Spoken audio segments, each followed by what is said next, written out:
Is God plausible in a scientific age? I wonder what you think. Certainly Richard Dawkins would say no. He wrote a few years ago in one of his books that Darwin has made it possible to be an intellectually fulfilled atheist. In his book, The God Delusion, he compared believing in God with believing in the tooth fairy. I wonder what you think about that. Certainly many would think that science renders God implausible, unnecessary. The late, great Christopher Hitchens, in his book God is Not Great, said, "A moment has arrived now in history where even an intellectual pygmy like me knows more, through the sciences he adds, about the world, how it works. We don't need to believe in God anymore. We've grown up out of that." And in the last year, science seems to have come to our rescue, doesn't it?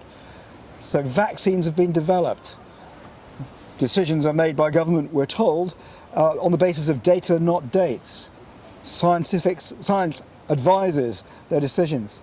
Not only that, think about how technology has helped us to communicate, to stay entertained, even to order food from supermarkets when we couldn't go out.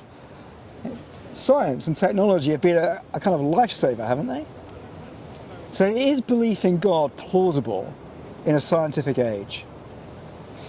If, like me, you're standing in Brentford, then it's not just those kind of facts, but it's that on one hand we have the global headquarters of GSK behind me here, huge pharmaceutical company with lots of great science.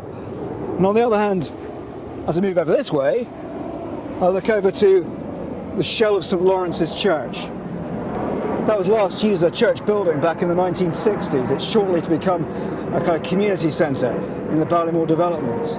Surely everything about our environment says that belief in God is no longer plausible in a scientific age. We've moved on from that.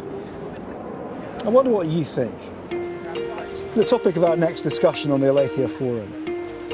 We're going to look not at details, and because let's face it, who's an expert in genetics and paleontology and all these other things? I'm certainly not. Rather, we're going to zoom out and look at the big picture.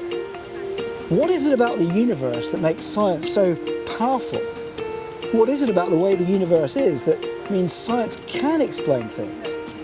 But also, are there some things that science cannot fully explain? Some things that cannot be proven by observation? I wonder if you can think if there are any. So on Tuesday the 23rd of March at 8 o'clock, online on Zoom, we'll be discussing, is God plausible in a scientific age? Or do you have to take your brain out to believe in God? I hope you'll come and join me. I'd love to hear what you think. It is a discussion. Please come and join me. Book your place now. Hope to see you there. Bye for now.